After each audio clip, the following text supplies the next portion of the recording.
Bonjour, donc merci d'assister à notre présentation. Donc, moi, c'est Elisa. Oui, effectivement, on est comme, en tout cas, personnellement, je suis à l'aise à ce que vous m'interrompiez si vous avez des questions, mais il y aurait quand même, on a prévu une période de questions à la fin, là, s'il y a d'autres sujets à aborder. D'emblée, je pense que c'est important d'avoir en tête, un petit peu comme Geneviève le disait, c'est sûr que c'est quelque chose qui est touchant hein, pour les parents que de parler de leurs enfants. Donc, on veut vous amener peut-être des éléments de réflexion, des idées un peu de sur quoi être attentif, mais toujours dans une idée d'accueillir vous ce que vous vivez, hein, d'être attentif aux particularités de chaque famille, puis on n'est pas là pour juger ou pour déterminer si c'est bon ou mauvais. C'est vraiment d'être sensible au vécu qui peut survenir dans les familles. Donc, je ne sais pas si tu es sur la même longueur d'onde. Oui, Bon. vraiment. Donc, un peu le plan de notre présentation, pourquoi on s'intéresse au vécu de la fratrie aujourd'hui. C'est quoi la fratrie? Donc, qu'est-ce que ça implique un petit peu qu'il y ait des frères et sœurs dans une famille? Comment ça peut être teinté aussi là, par la présence de quelqu'un qui présente un handicap. Donc, étant donné qu'on n'a pas nécessairement juste des expériences avec des personnes qui ont un X fragile, mais on est allé comme quand même dans un vécu plus large. Donc, différentes conditions médicales ou troubles neurodéveloppementaux plus généraux. Donc, le terme handicap va être utilisé là, le plus souvent là, pour un peu englober toutes ces situations de vie-là. On va parler aussi des dynamiques familiales là, qui peuvent être teintées là, par la condition d'un enfant, les réactions qu'on observe là, quand même souvent là, chez les membres de la fratrie et un peu des petites recommandations, des choses qui peuvent être faites là, pour les familles, pour les professionnels et une période de questions. Donc, pourquoi on s'intéresse au vécu de la fratrie? En fait, c'est que on remarque que ça a été peut-être peu étudié par le passé. C'est plus récent là, qu'on s'y intéresse. Puis en même temps, c'est une relation qui dure sur toute la vie. Donc, c'est quand même important de bien comprendre qu'est-ce qui se passe pour les frères et sœurs. Donc, on va vraiment vouloir regarder sur leur vécu à eux, mais souvent c'est teinté aussi par comment ça se passe entre les parents et les enfants. Donc, on ne peut pas isoler là, la relation frère-sœur de tout ce qui se passe au sein de la famille. Puis, c'est qu'on voit finalement qu'il y a beaucoup d'influence quand il y a une condition là, chez un des membres de la famille, que ça influence beaucoup la construction de l'identité, les rôles sociaux, comment la personne va se projeter dans l'avenir. Donc, le développement vraiment psychosocial là, de la personne va être influencé là, finalement par la condition de son frère ou de sa sœur. Donc, c'est quoi la fratrie, un petit peu?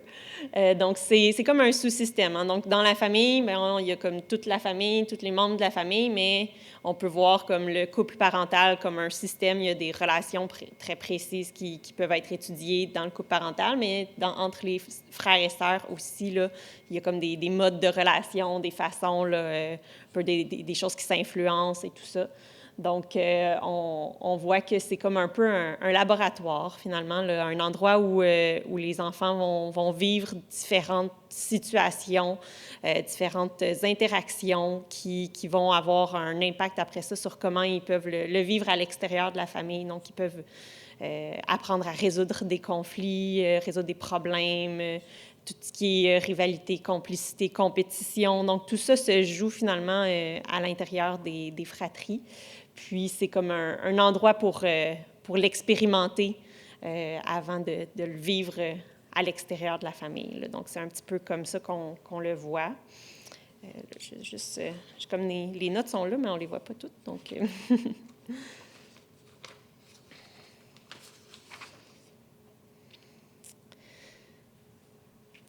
Puis, faut avoir en tête que finalement, les relations fraternelles, mais c'est dynamique. Ça change dans le temps. C'est pas parce qu'il y a un frère et une sœur sont très en conflit à une certaine période de leur vie que ça va le rester tout le temps. Ça peut changer beaucoup. Comme j'ai dit, c'est un contexte vraiment d'apprentissage. Ça leur permet aussi de se construire là, sur le plan identitaire, puis finalement de voir un peu comment ils sont semblables et différents d'une autre personne. Ça se joue, là, tout ça, dans les relations frères et sœurs.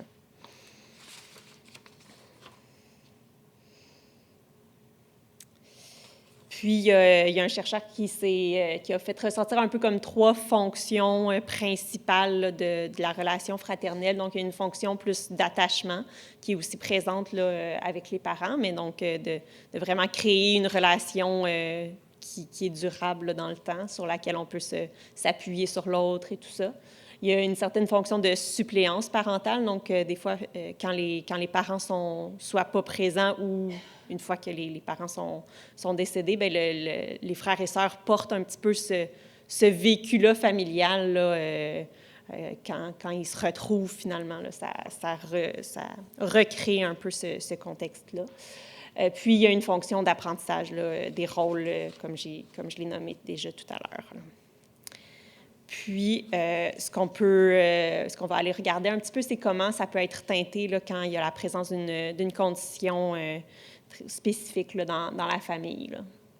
Donc, il y a comme des facteurs qui influencent la façon dont il y a une réaction face à la condition de santé d'un membre de la famille. Donc, il y a des facteurs qui sont plus reliés à la fratrie, des facteurs qui sont plus reliés à c'est quoi le type de handicap qui est présent, puis il y a des facteurs qui sont liés plus au vécu parental. Donc, dans les facteurs qui sont reliés à la fratrie, ce qu'on voit, c'est que chez la fratrie qui est plus âgée, donc des frères et sœurs plus vieux, bien, on va voir qu'ils vont s'adapter peut-être plus facilement, vont plus souvent prendre un rôle peut-être de protecteur de leur frère ou sœur qui a une condition de santé difficile. Ils vont aussi plus réfléchir sur les impacts que ça a après ça, eux aussi, sur leur vie, là, plus à long terme. On voit aussi qu'il peut y avoir des différences selon le genre. Donc, quand c'est le même genre, par exemple, il y a un enfant qui présente une condition de santé, c'est une fille et sa sœur, ils vont avoir plus d'identification là, entre les deux parce qu'ils ont le même genre. Mais ce qu'on voit aussi dans les différences selon les genres, c'est que les garçons vont avoir plus tendance à nommer qu'il y a un certain dérangement face au comportement. Par exemple, s'il y a des comportements agressifs de la part de leurs frères ou sœurs, ça va plus les déranger, ou ils vont avoir plus de préoccupations aussi sur l'avenir de leurs frères ou de leurs sœurs, tandis que quand on questionne les sœurs, donc les filles qui ont un frère ou une sœur qui a une condition de santé, un trouble neurodéveloppemental ou autre, bien, ils vont plus se plaindre un petit peu des responsabilités qu'ils endossent davantage ou de s'inquiéter un petit peu plus de la situation sociale que ça amène là, d'avoir un frère ou une sœur là, qui a une problématique. Donc, on voit que selon le genre, ce n'est pas les mêmes préoccupations, ce n'est pas les mêmes inquiétudes. Puis, on observe aussi dans les études que quand la famille est plus nombreuse, c'est comme si ça vient porter un petit peu le poids des responsabilités, les inquiétudes sont comme plus partagées par un plus grand nombre. Donc, un peu la force du nombre, ça permet finalement de mieux soutenir un peu tous les membres de la famille dans cette situation-là particulière. Dans les autres facteurs reliés à la fratrie, on voit que quand c'est... par exemple, quand il y a déjà des enfants dans la famille et que par la suite, il y a un enfant qui naît avec une condition de santé là, qui s'avère avoir des difficultés, bien là, selon l'âge des aînés, bien, il y a comme une certaine rupture entre avant l'arrivée de leur frère ou de leur sœur et après. Donc, ils peuvent avoir un certain souvenir de comment c'était quoi les projets de la famille avant l'arrivée de ce frère ou de cette sœur-là, comment l'entourage, finalement, tout d'un coup, s'implique beaucoup pour soutenir les parents, pour tous les rendez-vous médicaux, la stimulation pour le frère ou la sœur qui vient d'arriver, tout ça. Donc, on voit là qu'ils font un peu la comparaison avant-après. Puis, ils peuvent avoir tendance à vouloir se conformer un petit peu pour dire comme, OK, bien, je me place, je fais les choses qu'il faut pour que ça fonctionne bien. Là, on en reparlera aussi tantôt. Mais bref, c'est quand même assez varié là, comme façon de réagir. Là. Ils peuvent soit vouloir tout contrôler, tout bien faire, ou des fois peut-être se rebeller un peu parce que là, ça les affecte là, que ça soit différent, que ça soit plus comme avant. Là. Puis, d'un autre côté, bien, quand finalement il y a un premier enfant qui présente une problématique de santé, quand les enfants qui suivent finalement peuvent grandir et évoluer, bien, ils peuvent des fois dépasser leur aîné dans leur développement. Puis des fois, ça peut amener un certain sentiment de culpabilité de pourquoi moi, je suis capable de faire ça maintenant, puis mon frère, ma soeur n'est pas encore capable de le faire. Puis des fois, ils peuvent comme essayer de bloquer un petit peu sans s'en rendre compte, mais comme bloquer un peu leur évolution pour pas trop dépasser l'autre. Là. Donc, dans les facteurs qui sont plus liés au handicap lui-même, ça a une certaine influence, mais ce qu'on voyait dans les lectures, c'est que c'était surtout les autres facteurs qui avaient la plus grande influence. Mais on trouvait ça quand même important de considérer, par exemple, dans le cas plus spécifique du X fragile, puis en fait, des problématiques qui ont un aspect génétique, bien, d'avoir en tête que ça a une influence aussi sur toutes les réflexions que les frères et sœurs peuvent avoir et avoir des questions là, quand ils apprennent finalement qu'il y a un aspect génétique de ça, de dire comme, bien, est-ce que moi, je suis porteur? Est-ce que je vais le transmettre à mes enfants dans le futur? Donc, il y a cet aspect-là à considérer. Puis, et aussi, on voit souvent qu'il y a un certain sentiment de culpabilité qui est porté par les parents de dire « Ah, mais c'est moi qui ai transmis ce gène-là, qu'est-ce que j'aurais pu... » C'est moi, entre guillemets, qui est comme la faille, mais c'est difficile de venir déconstruire ça, mais on l'observe, là, malheureusement. Et l'autre aspect qu'on trouvait important aussi à avoir en tête, c'était toutes les difficultés plus relationnelles qui ressortent que, bien, ils ont, les personnes qui ont un syndrome du X fragile ont envie d'entrer en relation, mais c'est pas toujours comme les aspects les plus faciles. Donc, l'entourage peut vouloir comme avoir des fois des difficultés à bien comprendre comment on peut entrer en relation, puis que ce soit comme des relations réciproques, puis que les deux puissent en profiter finalement de cette relation-là qui se met en place. Donc, des fois, ça cause un peu des frictions, des questionnements, puis OK, on ne sait pas trop. Fait qu'il y a peut-être beaucoup de choses à expliquer, là, des fois, aux membres de la fratrie, là, pour calmer le jeu, peut-être, dans certaines situations, là. Certains vécus aussi liés au vécu parental. En fait, ce qu'on voit finalement, c'est que selon la façon dont les parents puis dont les autres adultes de la famille réagissent au handicap ou en parlent aussi, ça va avoir une influence aussi sur la façon dont les frères et sœurs vont le comprendre puis vont y réagir. Donc, on veut leur permettre là, que tout ça puisse être discuté de façon plus ouverte. Quand on voit que la qualité de la relation, finalement, on s'intéresse à la qualité de la relation entre les parents, le soutien qu'ils s'offrent l'un l'autre, les autres membres de l'entourage qui viennent les soutenir. Donc, ça aussi, ça a une influence après sur comment les frères et sœurs vont réagir. Donc, s'il y a présence de stress versus bien-être psychologique, ça aussi, là, chez les parents, dans le fond, ça a une influence. Donc, en fait, ce qui est important, c'est qu'il y ait un dialogue, finalement, sur les impacts un petit peu que la maladie a dans la famille. Donc, si ça vient changer le vécu de la famille, mais qu'on puisse en parler, dire comme, oui, je comprends que c'est pas facile nécessairement à vivre ces situations-là, mais on peut s'en parler, puis on peut essayer de s'ajuster. Donc, c'est un petit peu ça qu'on voit qui aide, puis on va en reparler tantôt. Donc, d'offrir la possibilité finalement que les frères et sœurs puissent nommer les émotions qu'ils vivent là, à travers tout ça. Là.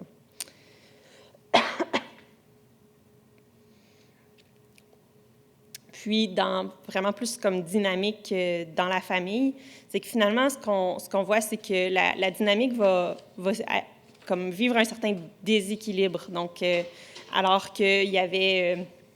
peut-être un certain équilibre avant l'arrivée d'un enfant qui a une problématique spécifique, bien, là, tout d'un coup, l'annonce du diagnostic ou des fois aussi juste chercher les réponses, ça amène comme un certain déséquilibre. Là, on se remet un peu en question, puis on ne sait plus trop où sont les repères. Donc, on essaie de se réaménager, là, de replacer les choses pour que ça se retrouve un équilibre. Puis ce qu'on voit, c'est que ça peut comme bouger sur une espèce de continuum, donc entre un pôle plus d'adaptation. Donc là, on va voir de la résilience qui peut être vécue par les différents membres de la famille, de dire, OK, bien, je mets en place mes forces, mes stratégies pour pouvoir faire face à cette situation-là. Il y a des fois, ça va comme aller plus vers le pôle de la mésadaptation. Donc là, on va plus un petit peu s'inquiéter sur comment l'impact finalement de la situation sur certains membres de la famille. Mais c'est vraiment un continuum, là, on ne va pas nécessairement être complètement d'un côté ou complètement de l'autre côté.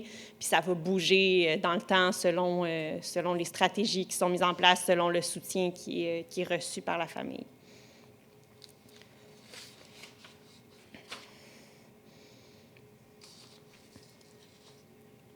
Et il y a toutes sortes de changements là, qui peuvent être observés de façon un petit peu plus concrète. On va voir effectivement qu'il y a des moments de la vie où les parents vont devoir poser plus d'attention, offrir plus de soutien à un enfant de la famille. Puis là, il va y avoir peut-être un certain déséquilibre pendant un certain temps. Fait qu'on essaie de manœuvrer un petit peu tout ça pour que ça se rééquilibre éventuellement. Des fois, certains membres de la fratrie vont soit se retrouver à avoir des responsabilités, prendre des responsabilités un petit peu qui ne sont pas nécessairement prises normalement, mais pour soutenir, là, pour que ça fonctionne là, dans la famille. Des fois, certains rôles familiaux là, qui sont inversés. Donc, un aîné qui prend peut-être certaines initiatives pour faire avancer des choses que normalement, c'est peut-être les parents qui auraient fait, mais là, lui, c'est comme naturel pour lui. Même ce qu'on voit, c'est que pour certains, ils disent, ben non, ça m'a pas été imposé, c'était juste naturel de faire ça pour moi, puis c'était correct. Donc, c'est vraiment comme un réaménagement là, au sein de la famille. Puis, il peut y avoir comme toutes sortes de questionnements sur l'avenir de l'enfant qui a le diagnostic. Donc, un peu qu'est-ce qui va lui arriver plus tard dans notre famille, quand il va être adulte, quand nos parents vont vieillir, etc. Puis, il va y avoir aussi, on voit un bouleversement dans les routines, là, vraiment dans le quotidien, le concret. Là, donc, certaines routines qui vont être changées. Donc, par exemple, le sommeil ou les devoirs. Donc, il y a toutes sortes de moments de la journée qui tournent un petit peu autour des besoins de vie, des besoins de chacun. Là. Donc, il y a aussi l'aspect là, qu'il peut y avoir des crises, certains comportements agressifs qui peuvent ressortir. Donc, quand les frères et sœurs sont témoins de ça, comment eux ils réagissent, qu'est-ce que ça leur fait vivre. Des fois, en tant que parent, on peut se demander comment on peut organiser des activités, qu'est-ce qu'on peut faire, qui inviter, où on peut aller. Donc, il y a comme toutes sortes de choses un peu qui sont différentes de si on n'avait pas un enfant qui a une problématique là, plus spécifique. Puis je ne sais pas s'il y en a qui veulent partager un peu des exemples de changements dans la vie, dans le quotidien, oui. Bien, en fait, moi, j'ai déjà une question, c'est que je ne sais pas si vous en parler un peu, il y a ce petit cas de figure où celle qui n'a pas de symptômes, c'est celle qui est née en ermite. Et donc, il est arrivé quand on venait, dans même pas les 6 mois précédents, on venait d'avoir le premier diagnostic, puis 1 mois après qu'elle soit née, on a eu le 2e diagnostic. Donc, c'est ça. J'en connais des choses, mais en même temps, je dirais, elle a toujours vécu dans un milieu différent. Puis je pense qu'il y a une mission, mais. Oui, c'est ça. Ben là, effectivement, en fait, ce que j'ai nommé qui était un petit peu en lien avec ça, c'était bon quand l'enfant grandit puis se développe, ben il y a comme un dépassement là, par rapport aux autres membres de la fratrie qui sont atteints. Mais il y a d'autres choses qu'on va aborder effectivement tantôt, là, de vraiment comme des réactions émotionnelles, des façons d'essayer de s'adapter un petit peu à tout ça, là. Puis, juste un petit résumé un petit peu sur le plan comme du développement de l'identité, il y a comme des processus un petit peu comme pour réparer la situation familiale, là, pour dire comme on veut que ça aille bien dans la famille. Donc, des fois, certains membres de la fratrie vont peut-être avoir tendance à surprotéger ou à avoir ça comme tout beau pour dire « Ah oui, oui, tout est beau, ça va bien puis s'investir beaucoup là, dans les relations intrafamiliales là, pour puis avoir un peu essayé d'être comme parfait là, pour que tout aille bien, qu'il n'y ait comme pas trop de reproches possibles. Puis peut-être de vouloir protéger un petit peu les parents qui en ont déjà beaucoup sur les épaules là, pour pas ajouter finalement encore là, des difficultés.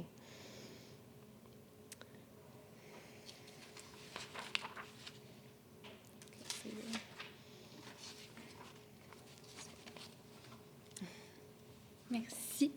Je vais poursuivre avec les principales réactions qu'on observe chez les frères et les sœurs.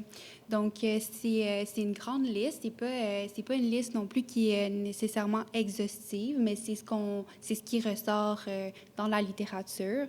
Donc, ces sentiments-là, ces ressentis-là peuvent être vécus avec une intensité qui est différente aussi, là, dépendamment de la personne. C'est aussi des émotions très complexes et contradictoires. Donc, vous pouvez voir qu'il y a des émotions comme la jalousie, mais aussi la tendresse, la honte, mais aussi la fierté. Par exemple, on peut ressentir de la honte par rapport à ce vécu-là de vivre avec un frère ou une sœur qui a une condition particulière, mais en même temps être vraiment fier d'être son frère ou sa sœur. On peut ressentir de la frustration. Par exemple, des fois, c'est des cas où les enfants ne vont pas comprendre le comportement de leur frère ou de leur sœur. Donc, c'est difficile pour eux de se l'expliquer. Il peut y avoir des sentiments de peur, d'inquiétude pour le futur, de colère, de tristesse aussi.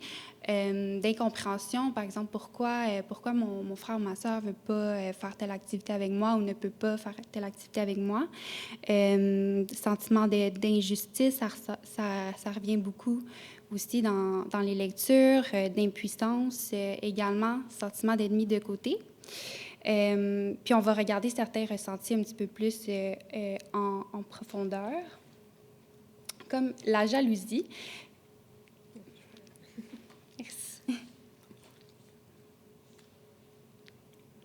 Fait que la jalousie, à la base, c'est une émotion qui est normale, qui fait partie du développement sain de l'enfant.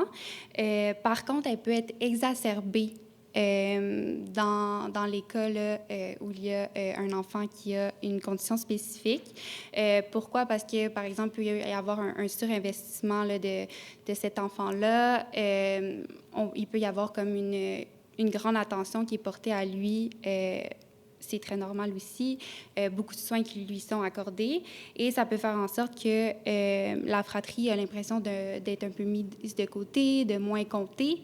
Et ça peut se manifester par une baisse de l'estime de soi, par exemple, puis aussi par certains symptômes un peu plus indirects comme des troubles de l'apprentissage, du sommeil, la dépression, l'hyperactivité ou de la colère, dans le but souvent d'inconsciemment capter l'attention des parents, souvent là, parce qu'ils peuvent avoir une crainte là, d'être moins aimés que leurs frères ou leurs sœurs.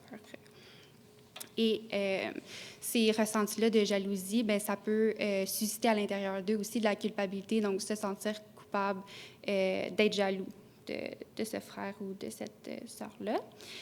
Ça m'amène à parler aussi d'un autre sentiment qui est normal pour le développement, qui est la rivalité ou l'hostilité, la colère. Ça fait partie du développement. Donc, les enfants vont se construire en se mesurant leurs frères et leurs sœurs et ça les prépare là, aux relations sociales. Par contre, dans ces situations-là, bien, la fratrie peut ressentir une culpabilité qui va l'empêcher, en fait, d'exprimer cette jalousie-là ou cette agressivité-là. Donc, tu sais, les mouvements un petit peu plus normaux de complicité, rivalité, amour-haine vont être parfois entravés. Ça peut aussi transformer les jeux entre frères et sœurs. Par exemple, j'avais lu un exemple où un garçon disait là, je veux plus jouer avec ma sœur parce que j'ai trop peur qu'elle se fasse mal ou que mes parents me grondent, donc ça peut venir transformer ça. Mais malheureusement, quand l'agressivité elle n'est pas exprimée, elle peut soit être inhibée ou soit être déplacée sur quelqu'un d'autre, sur un tiers. Ça peut être par exemple un troisième enfant dans la fratrie, ça pourrait être un camarade de classe. Elle peut être retournée aussi contre soi, ou elle peut être transformée en son contraire. Donc, l'enfant peut adopter une attitude plus de sollicitude envers ses parents ou d'autres personnes. Donc, c'est important de reconnaître que la jalousie, la rivalité, l'hostilité, ça fait partie du développement normal des enfants. Donc, de leur permettre de vivre ces émotions-là aussi, pour pas justement là, que ça soit refoulé ou que ça soit pas exprimé. Sans grande surprise, la culpabilité, la honte, c'est des sentiments aussi qui sont partagés par tous les enfants, par les parents aussi, par l'enfant aussi qui a la condition spécifique. Il y a plusieurs sources à la culpabilité. Je vais vous donner des exemples. Ça pourrait être de ne pas pouvoir consoler ou soulager ses parents, de ne pas être en mesure de rendre la situation meilleure. Des fois aussi, les enfants vont penser qu'ils sont à l'origine du trouble. C'est surtout vrai pour les jeunes enfants, surtout les enfants de 6 ans et moins. Des fois, ils ont ces croyances-là qui peuvent provoquer la maladie. Donc, c'est à garder en tête. La honte aussi est souvent présente, puis c'est un affect qui est difficile à vivre. C'est parfois éprouvé là, en rapport avec le regard des autres. Donc, ça peut faire en sorte, par exemple, que les enfants, des fois, vont avoir de la difficulté à avouer à leurs amis qui ont un frère ou une sœur qui a une condition spécifique, par exemple, qui vont vouloir cacher le handicap. Il peut se développer aussi un genre de cercle vicieux où la fratrie a honte d'avoir honte. Et c'est important de garder en tête aussi que la honte, ça n'a pas besoin d'être nommée pour être perçue par les frères et les sœurs. Donc, s'ils ressentent que leurs parents ou leur entourage a honte, ben, ils vont s'identifier à ça et ils vont vraiment le ressentir. J'avais envie aussi de parler du conformisme. Dans certains cas, les frères et les sœurs vont adopter une attitude plus effacée, de repli sur eux-mêmes. Ça va être un peu ce qu'on appelle le symptôme de l'enfançage. Donc, ils vont vraiment pas vouloir déranger beaucoup. Ils vont craindre en fait d'ajouter quelque chose aux préoccupations de leurs parents. Mais ça peut créer en eux un vécu vraiment très anxieux parce qu'ils ont peur de déplaire, de perdre l'affection de leurs parents, justement. On trouvait ça important d'en parler parce que souvent, ça paraît pas nécessairement que ces enfants-là souffrent. C'est comme plus caché, mais c'est ça, ça peut être une situation vraiment difficile pour eux. Et en dernier, je voulais parler du manque de confiance. C'est quelque chose qu'on retrouve aussi dans la fratrie, dans ces situations-là, surtout chez les cadets. Dans le fond, ce qui arrive, c'est que parfois, inconsciemment, les parents vont placer, dans le fond, la fratrie dans une espèce de posture de restauration de l'intégrité familiale. Ils sont comme porteurs d'espérance parce que les parents, justement, ont espoir que vont comme miser sur ces enfants-là, sur leur réussite. Et ça peut créer une pression chez ces jeunes-là. Et de là découle un manque de confiance chez eux si, justement, ils ne sont pas capables de répondre à ces attentes-là. Et ça peut aussi entraîner une tristesse assez significative.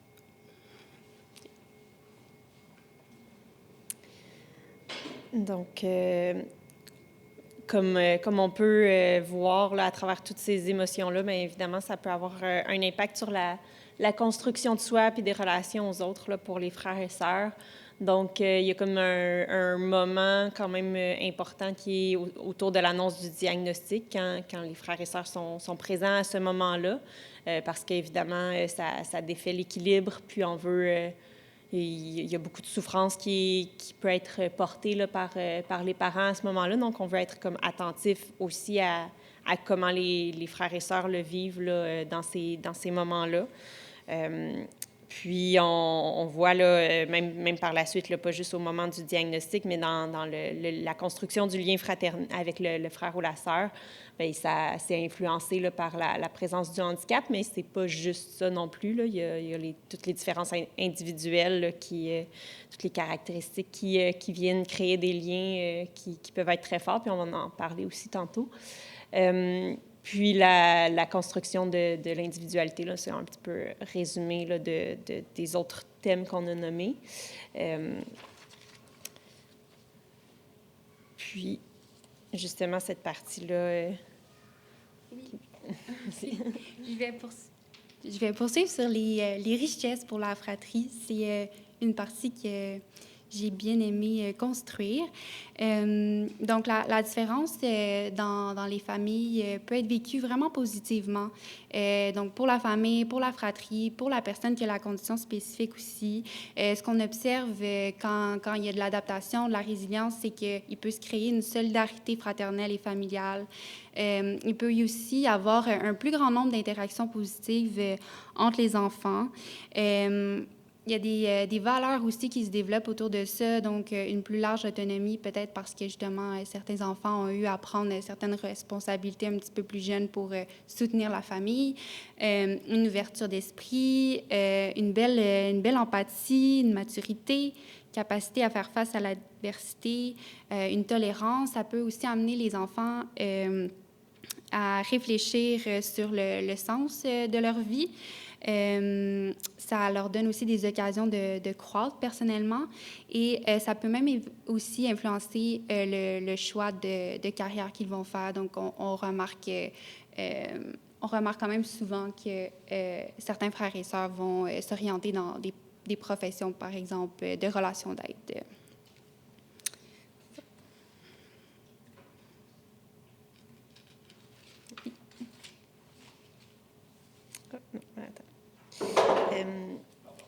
C'est correct. Donc, pour des recommandations un petit peu de qu'est-ce qu'on peut faire pour faciliter là, que dans la famille, ça se passe plus dans le pôle de l'adaptation, de la résilience, bien, de s'autoriser à prendre du répit. Donc, il y a beaucoup d'organismes, bien beaucoup, en tout cas, il y a des organismes qui offrent, là, par exemple, d'héberger là, les personnes qui ont une condition neurodéveloppementale ou une condition de santé pour permettre à la famille peut-être de souffler un petit peu, de se retrouver aussi en dehors de ce contexte-là teinté par le handicap, de peut-être avoir plus d'occasion d'avoir des contacts là, individuels là, entre un parent puis un autre membre de la fratrie. S'assurer de maintenir les canaux de communication ouverts, donc à différentes périodes de la vie. C'est comme important que chacun puisse nommer ses émotions sans crainte d'être jugé par les autres membres de la famille ou sans crainte de déstabiliser l'autre. Puis s'il y a des périodes un peu d'instabilité, de déséquilibre, bien qu'en tant que parent, ça soit possible de se dire, OK, là, en ce moment, je peux pas l'entendre, ta colère vis-à-vis de ton frère ou de ta sœur, parce que moi, ça me fait quelque chose, mais je vais trouver quelqu'un qui va pouvoir l'entendre. Donc, si c'est pas dans la famille que ça peut se nommer, bien, quand même de s'assurer que le jeune ait l'occasion de le nommer ailleurs. Donc, d'avoir comme un espace neutre, finalement, où il peut exprimer ses émotions quand c'est peut-être plus difficile à certains moments de le dire dans la famille. Puis, de pas oublier de demander et d'accepter le soutien qui peut provenir de l'entourage ou des professionnels. Là, je pense que ça va aider là, à ce que chaque membre de la famille puisse en grandir puis profiter un peu de tout ce soutien-là. Puis, il y a une métaphore qu'on a trouvée vraiment intéressante qui est, dans le fond, quelqu'un de mon entourage qui a un garçon qui est rendu dans vingtaine avancée, qui a le syndrome du X fragile, puis elle a une fille qui a 2 ans de moins et un garçon qui a plusieurs années de moins aussi. Donc, ces 3 enfants sont rendus adultes, puis il y avait une image qui l'avait beaucoup marquée quand ces enfants étaient jeunes, c'était de dire quand elle avait juste son garçon plus vieux et sa fille, elle avait l'impression d'avoir comme 2 rosiers, un rosier qui était tout beau, tout en fleurs, puis l'autre rosier qui n'avait pas encore la capacité de fleurir, puis qu'elle mettait beaucoup, beaucoup d'efforts pour essayer de faire fleurir son rosier qui n'était pas en fleurs, puis qu'elle se rendait compte que finalement, bien, qu'est-ce qui va se passer avec mon rosier qui est en fleurs? Est-ce que je lui accorde suffisamment pour que les fleurs puissent rester ou finalement, est-ce que ce rosier-là va dépérir? Puis de se donner le droit de donner aussi des soins à son rosier déjà en fleurs. C'est pas parce que les fleurs sont déjà belles que le rosier n'a pas besoin d'un petit peu de notre attention. Puis ça, pour elle, ça l'avait porté beaucoup dans la suite de son parcours, de dire, ben oui, on veut aider le rosier qui n'est pas en fleurs à fleurir, mais on ne veut pas oublier l'autre rosier à côté. Donc,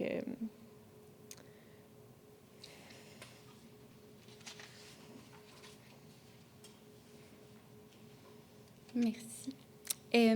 Donc, dans les recommandations, bien, on recommande d'évaluer puis de respecter les besoins de la fratrie. Puis ça avait été partagé, là, justement, cet outil-là, des 5 besoins de la fratrie d'un enfant malade. Donc, il y avait une psychoéducatrice, si je me souviens bien, qui a développé un inventaire par rapport à ces besoins-là. Donc, je vais vous les présenter. Donc, c'est important pour la fratrie de sentir qu'ils sont informés de ce qui se passe. S'ils ne sont pas informés, si c'est pas partagé, bien, ils vont quand même le ressentir qu'il y a quelque chose de différent, même s'ils sont très, très jeunes. Alors, c'est important. C'est important aussi de les impliquer auprès de l'enfant qui a la condition spécifique, donc de leur donner un rôle actif, des responsabilités aussi adaptées à leur âge, bien sûr. Ça fait en sorte qu'ils vont ressentir aussi moins d'impuissance par rapport à cette situation-là. C'est important également de conserver une certaine stabilité. Tu sais, on le dit, c'est beaucoup de bouleversements, c'est des situations comme ça au sein de la famille, mais c'est important de garder des repères pour la fratrie aussi, pas seulement pour l'enfant avec la condition spécifique. Ensuite, passer du temps seul avec ses parents, bien sûr, c'est vraiment essentiel, vraiment nécessaire. Ça aide la fratrie aussi là, avec le développement de leur identité, à savoir c'est quoi leur intérêt à eux là, en dehors de la famille. Et de rencontrer des jeunes qui vivent la même expérience aussi, ça peut les aider à se sentir moins seuls et les soulager. Ça rebondit là, sur ce qu'Elisa avait dit, mais aussi de demeurer disponible, de susciter la parole, offrir un espace sécuritaire pour s'exprimer. C'est vraiment important, autant pour les parents que pour la fratrie. Donc, ce qu'on remarque, c'est que souvent, toutes les réactions, les sentiments, les ressentis que j'ai présentés tantôt ne sont pas souvent verbalisés par la fratrie. Donc, les mettre en mots, ça peut diminuer leur intensité, puis ça peut aussi permettre aux frères et aux sœurs de se sentir plus proches, plus complices avec l'enfant qui a le handicap, de s'identifier aussi plus facilement à lui. Puis ce qu'on constatait aussi, c'est que parfois, cette aide-là, elle est surtout offerte dans des moments comme plus de crise, quand il y a l'annonce du diagnostic, par exemple, mais c'est important de continuer à être disponible et offrir du soutien là, dans la durée, donc tout au long de la vie de la fratrie. Puis des exemples de support un petit peu plus concrets, autant pour la famille que la fratrie, ça pourrait être des ateliers de co-construction. On a vu que ça existait, donc c'est des ateliers où la fratrie a l'occasion de parler de certains moments spécifiques qui ont été plus difficiles en lien avec ce vécu-là en fonction de leur âge, là. Par exemple, durant l'enfance, à l'adolescence, etc. Des groupes de parole aussi, ça va avec ce qu'on disais par rapport au besoin d'être écouté et de s'exprimer. On peut offrir de la psychothérapie individuelle également. Ça pourrait permettre, par exemple, aux enfants de trouver pour eux leur juste place dans la famille. Puis aussi, bien, en consultant une psychologue, par exemple, bien, ça peut leur permettre de déposer leurs émotions un petit peu plus souffrantes. Donc, le psychologue peut contenir ces affects-là plus difficiles quand c'est moins possible pour les parents de le faire. On peut proposer une thérapie familiale aussi quand on sent que la famille a besoin de se rééquilibrer. Finalement, s'il y a des inquiétudes par rapport au futur, par exemple au projet de parentalité, bien, il y a toujours possibilité de s'informer là, par rapport à tout ce qui touche les aspects génétiques, surtout là, pour le syndrome du X fragile.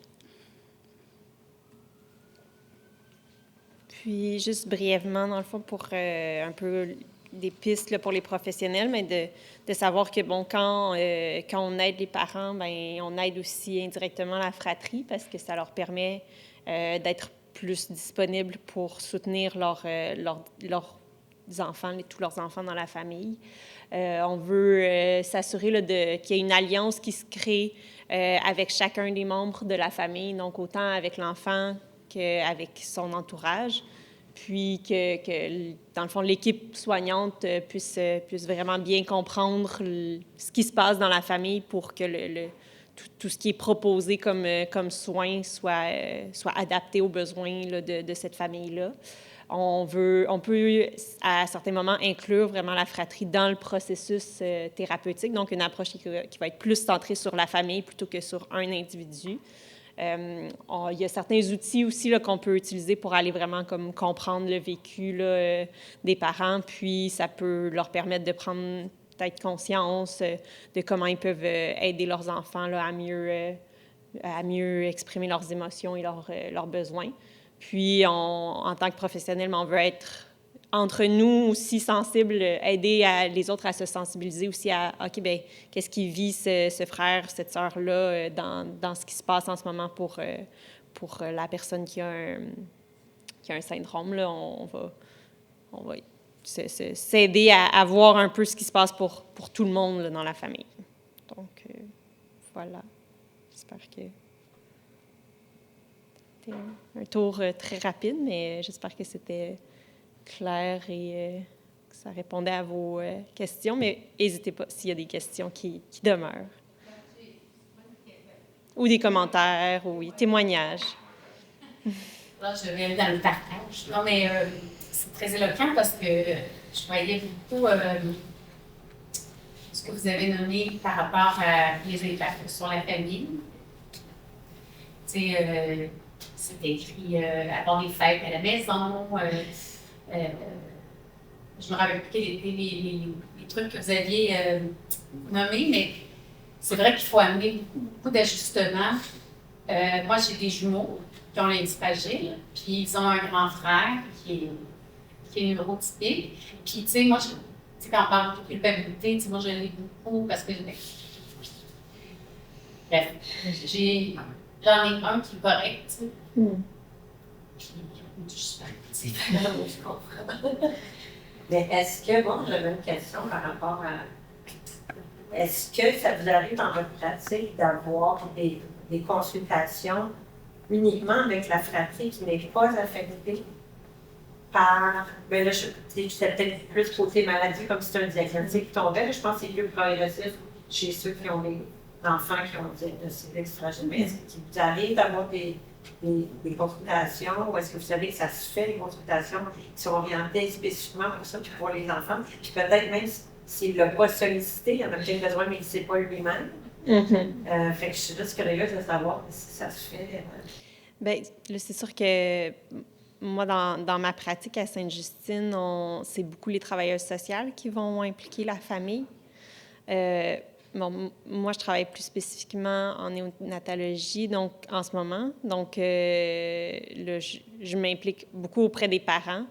Mais ça arrive que les parents s'inquiètent sur comment que ça se passe pour leurs autres enfants. Le fait que le petit qui vient de naître est hospitalisé, Donc, il y a comme des aspects où on est comme sollicité sans nécessairement avoir une rencontre directe avec la fratrie, mais de soutenir les parents dans leur réflexion sur hey, je m'inquiète là, pour mes autres enfants, de ce qui se passe pour eux, comment ils vivent, c'est quoi leurs inquiétudes, puis comment je peux adresser ça avec eux. C'est ça, fait que soit psychologue, si on est déjà impliqué, soit travailleuse sociale, si on veut faire une rencontre vraiment comme avec la famille plus élargie, oui. Non, mais c'est correct parce que là, je nécessité, mais j'étais quand même. Il faudrait bien se mettre à ce staging qu'elle allait prendre la balle au bord. Non, mais ce que je voulais dire, c'est que c'est ça, notre vie n'a rien à voir avec la vie.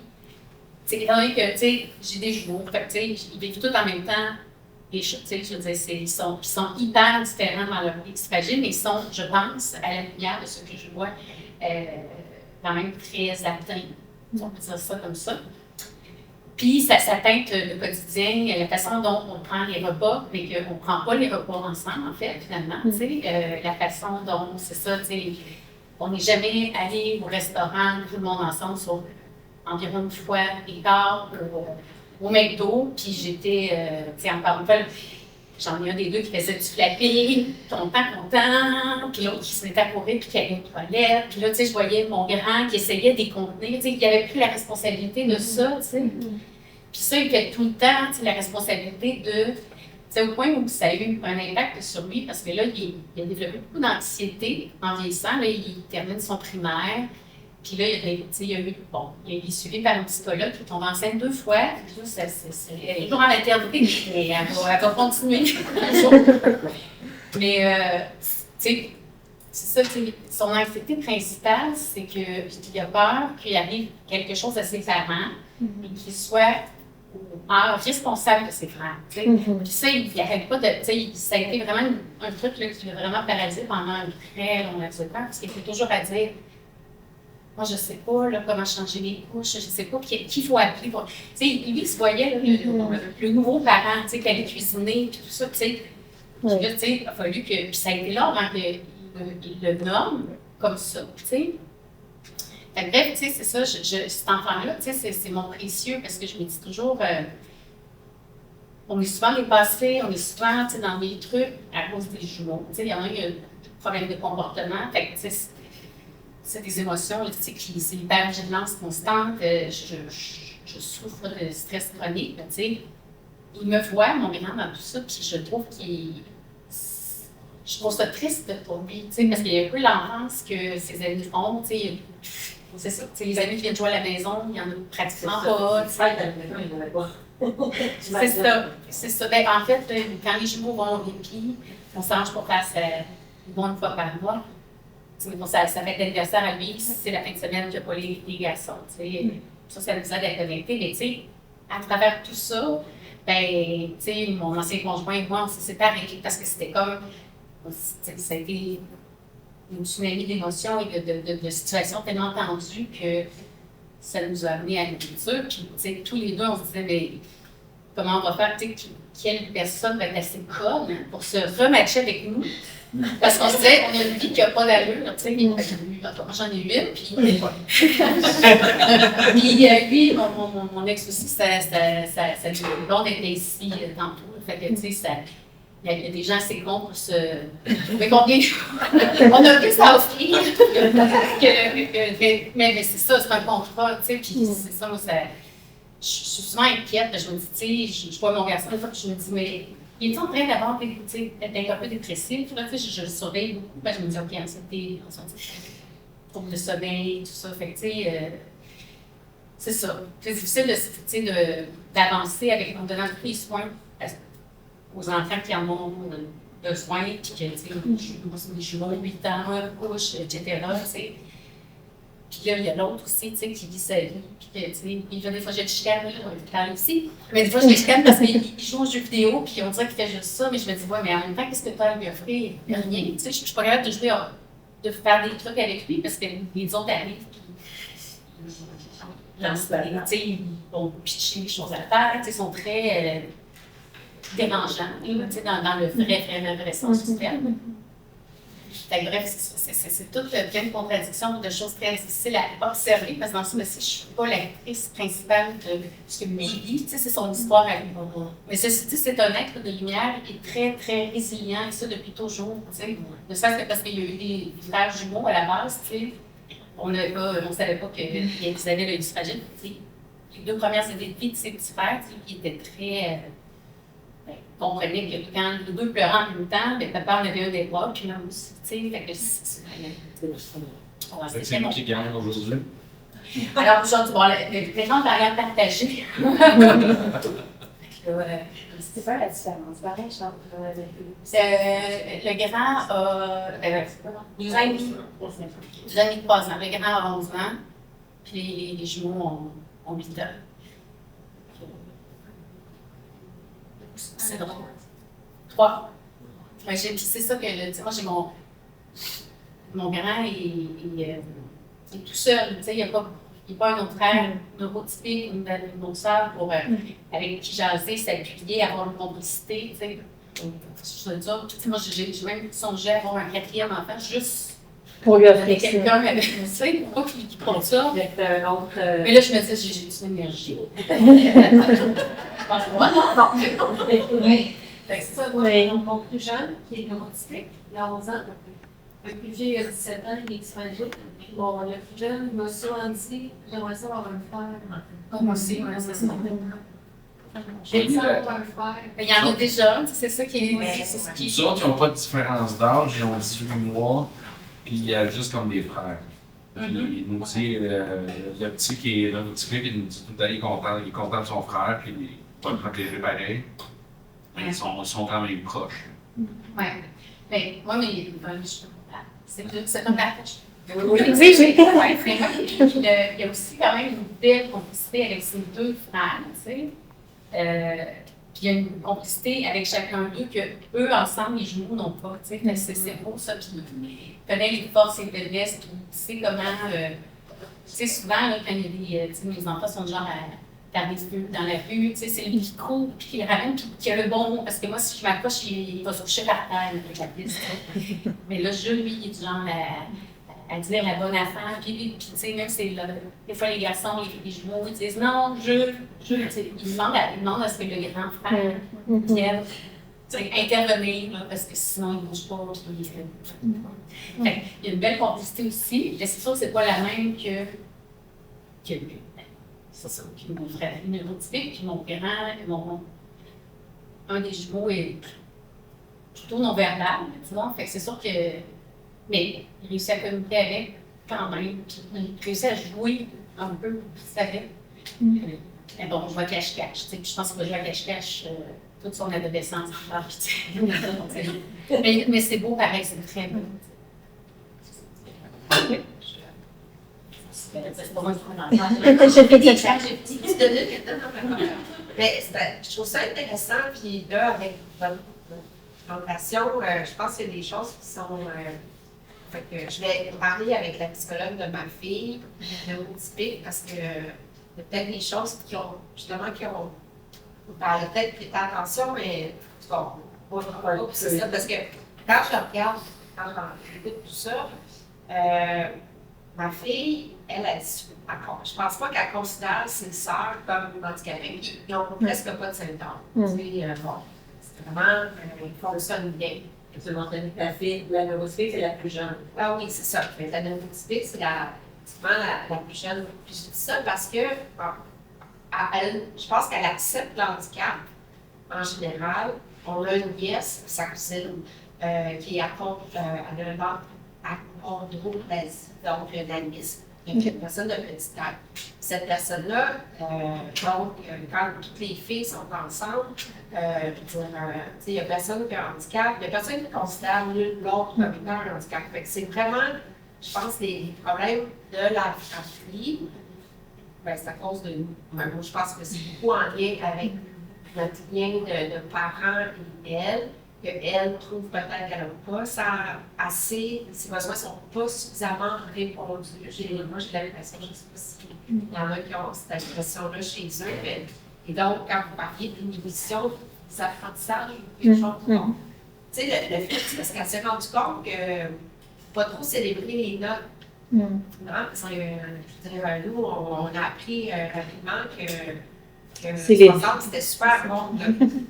Bon. Et donc, puis là, j'ai l'impression qu'en quelque part, il y a peut-être, on sait quand une bonne note, elle va nous la chuchoter. Puis là, je me dis, hey, on a fait une gaffe en quelque part, parce qu'elle aussi, elle a le droit d'être célébrée. Puis que ses sœurs, il faut qu'ils apprennent à accepter que tout le monde a des plus forces et tout ça. Puis là, je ne vais pas perdre le sommeil, là, mais je pense qu'il y a quelque chose à manger là, dans tout ça.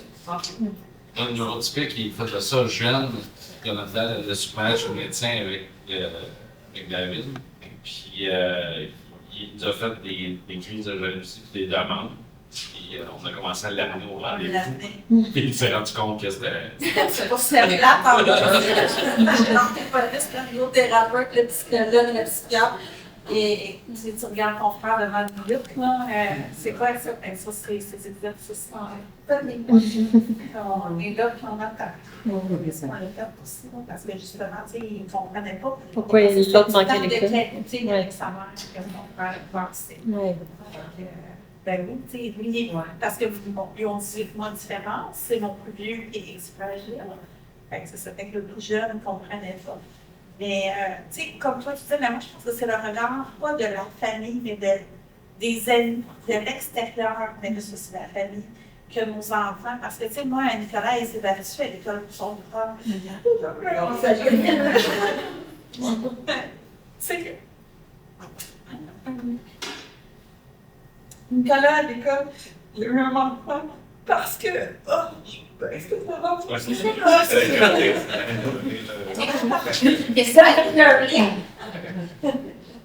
Mais c'est ça. Nicolas, il s'est battu à l'école. Il a tordu le doigt d'un ami parce que, ben, c'est ça, il a défendu son frère à l'école. Parce que, bon, quelqu'un dans les rangs, là. David, qui va dans une école spécialisée, mais il y avait au service de garde de l'école de Crédit. Et un enfant qui a dit quelque chose par rapport aux autistes. Puis je l'ai fait, puis Nicolas, il a pas aimé ça. Alors, c'est vraiment ça, le mauvaise crainte. Donc, là, c'était ben, c'est ça.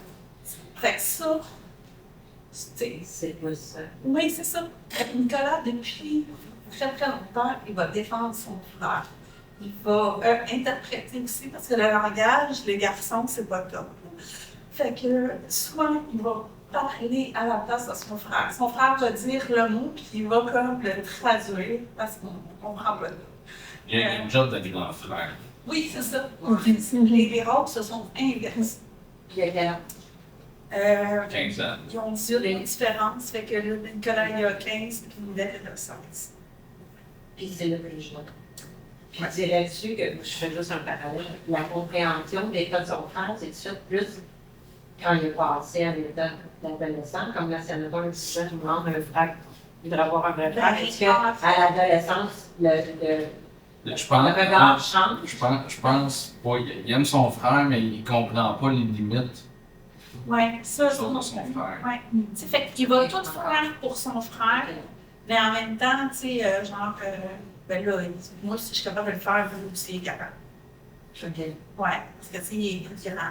Fait que je connais les limites de mon frère, je comprends qu'est-ce qu'il peut pas faire, qu'est-ce qu'il peut. Mais en même temps, il faudrait que les tâches dans la maison, ce soit séparé moitié-moitié. Parce que si moi, je suis capable, lui aussi. Ouais. Ta façon de dire, genre, Ouais, j'ai c'est pas le goût d'en prendre plus Non, que c'est ma ça. part. Tu sais, moi, je fais du ski avec toi, Nicolas, moi, mais David, s'il voudrait, il pourrait. Ben, ouais, non. C'est comme, fait que c'est ça, fait que vous se partagez, mais c'est ça. Fait que, tu sais, ça, je comprends. Puis, il y a quand même 15 ans. C'est ça. C'est une compréhension de. Ouais, Elle n'est pas finie, Moi, ça je va. suis pas à place, j'espère qu'ils vont comprendre. J'imagine qu'en tant qu'adulte, ils vont Oui, c'est comprendre. ça. ben, Peut-être un choix qu'il fait aussi là, Ouais, c'est de faire accepter cette différence-là quand c'est à son avantage. C'est ça, le nom aussi, le plus jeune, il en essaie de comprendre les petits bouts, mais il ne comprend pas tout. L'incident pas ça? c'est 17 ans, c'est 17 ans qu'il est OK. Non, oui. Bon, déjà, il y a Oui. Oui, on comprend certaines choses. Pas de, tu sais, quand je disais qu'il voulait un frère, c'est pas parce qu'il n'aime pas son frère. C'est qu'il voulait quelqu'un avec qui joue une fois. Ouais. Mais ça, nous, on a joué longtemps, puis ils jouent encore à des vidéos, des trucs comme ça ensemble. Il y a encore des activités qui font ensemble. Puis ils jouent loin, parce que, ben, tu sais, c'est comme, même si on a 18 mois de différence, c'est comme si l'écart assez tout agrandi vraiment.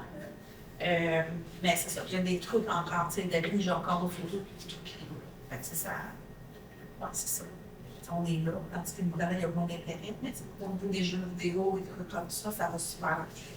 Mais, ouais, c'est ça. Tu sais, Nicolas, là, il commence à comprendre, mais en même temps, c'est ça, tu sais. Ouais, ben là, il est fait aujourd'hui, pourquoi que lui, il fait pas? C'est ça. Mais ça va être intéressant quand même. Ouais, En plus. ben, il y a ça aussi, il y a l'adolescence aussi. Ouais. Je pense que ça en fait partie aussi de donner le droit à chacun d'avoir comme ses propres limites aussi, là. C'est pas juste la personne qui a un syndrome, peu importe lequel, mais les parents, la fratrie, on a aussi chacun nos limites, puis à un moment donné, ben si on trouve ça fatigant que l'autre, il répète tout le temps la même demande, ben on a le droit de lui dire aussi, ben regarde, je t'ai répondu déjà. C'est un exemple qui nous avait été donné, là. Ben oui, on l'a dit, là, qu'est-ce qu'on va faire en fin de semaine. Même si ça fait partie, c'est comme un symptôme du syndrome, de le répéter puis de tout le temps vouloir valider, mais nous aussi, on est humain, puis le frère ou la sœur est humain aussi, puis ce comportement-là vient être dérangeant, bien, on a le droit de le dire, puis ça va être une petite graine aussi qui est semée petit à petit, parce que, je veux dire, vos enfants qui ont le syndrome, ils se développent aussi, là, même si c'est à un rythme plus lent, mais ces petites graines-là aussi portent éventuellement des fruits pour OK, ah ouais, c'est vrai, OK, je peux arrêter de demander la même question. Si j'ai déjà la réponse, je vais me répondre. Oui.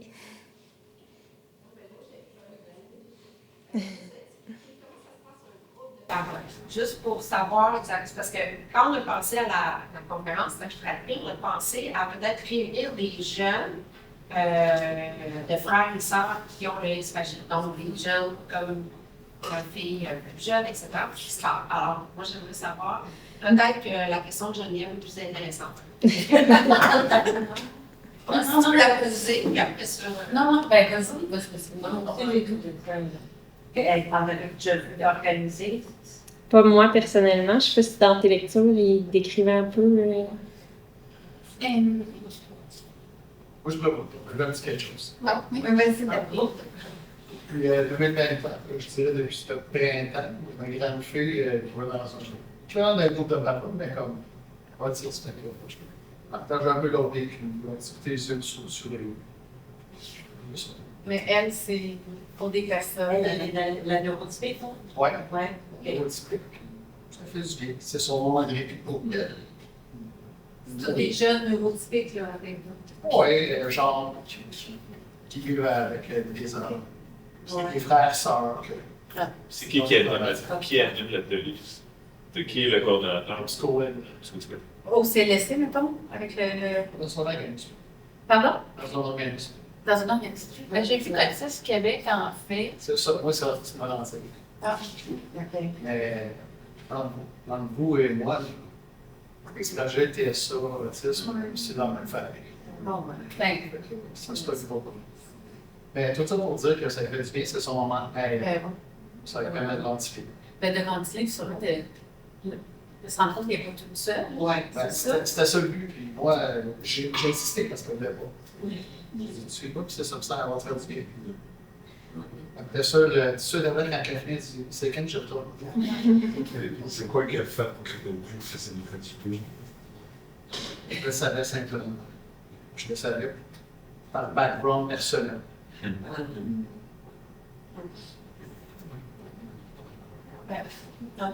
Est-ce que vous aviez une réponse aussi?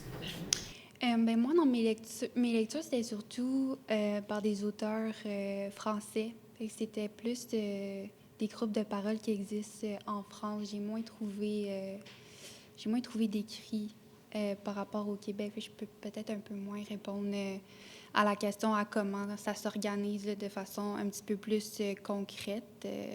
Ces groupes-là, je ne sais pas si toi, tu as déjà vu ça ici, mais ça serait vraiment important là, d'y réfléchir. Ouais. Ah non, vas-y, j'ai assez parlé. Non, c'est qu'en même temps, mon père, les plus jeunes, chez eux, c'est des jumeaux. Là, ben, dans le temps, on pensait que c'était des complications à l'accouchement. Mettons que j'ai appris plus tard que c'était ça qu'il y avait, en fond. Je ne savais juste pas, c'était pas connu. Puis, tu sais, moi, ce qui m'a aidé, en tout cas pour. Là, j'en ai un qui a 4 ans plus jeune, mais lui, dans le fond, on était prêts à l'accueillir.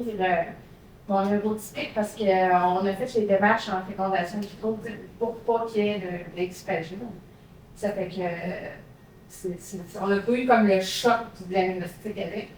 Mais comment je pourrais dire? Le fait d'en avoir vu des plus vieux dans ma famille, de voir comment c'était, comment ils ont vécu la relation. Ça m'a. Quand j'ai eu le diagnostic pour mon plus vieux, j'ai dit OK, moi je sais ce que je veux, puis qu'est-ce que je veux pas pour lui. Tu sais, d'avoir des modèles, ça aide. C'est sûr que quand moi-même, comme parent, tu nages dans le connu et que tu commandes une pédale, c'est pas évident. Mais moi, ce que je vois avec mes gars, en fait, c'est un peu différent, dans le sens que Eliette était content d'avoir un petit père, puis de donner un coup. Puis, en fait, là, la diapo sur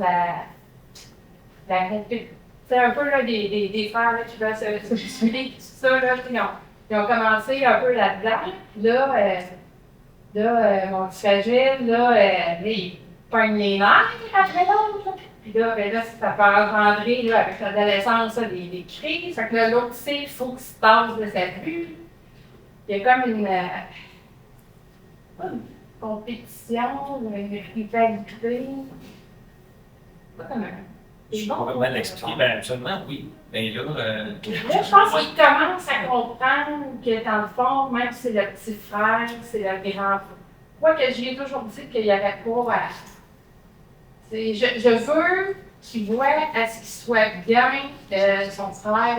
Je pense que quand on sera plus haut quelque chose, mais tu lui dis, je veux jamais que tu ailles à. Je veux pas que tu penses que, tu sais, faut que tu t'en occupes de l'aspect. Tu sais, on va du temps l'occuper, là. C'est pas un problème, mais peut-être d'être le grand frère de son grand frère à lui, c'est encore.